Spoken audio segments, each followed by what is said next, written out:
સુરતમાં ઇફકોના ચેરમેન દિલીપ સંઘાણીએ યુદ્ધના પરિસ્થિતિ અંગે નિવેદન આપ્યું છે। તેમણે કહ્યું છે કે ગેસના સંગ્રહખોરી પર સરકાર બાજ નજર રાખી રહી છે અને ખોટી રીતે સંગ્રહ કરનારા સામે પગલાં લેવાયા છે। ખેડૂત માટે ખાતરના જથ્થા પૂરતો છે અને ભારતની સ્થિતિ અન્ય દેશોની તુલનામાં સારી છે। સરકાર દ્વારા ઘરેલું ગેસને પ્રથમ પ્રાધાન્ય અપાયું છે, જ્યારે ઉદ્યોગોમાં કાપ મૂકવામાં આવ્યો છે અને લોકોએ ગાઈડલાઈન મુજબ વર્તવું જોઈએ।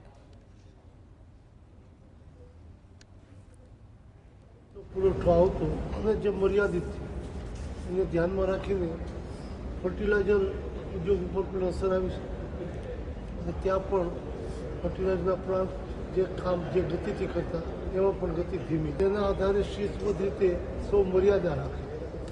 બેફામ જેને દુરુપયોગ કહીએ એ સ્થિતિનું પરિસ્થિતિને ઓવરટેક થઈને ઓછામાં ઓછા ગેસ ઉપયોગથી વધુ કામ કેમ થઈ શકે એ સરકારના માર્ગદર્શન પ્રમાણે વર્તે।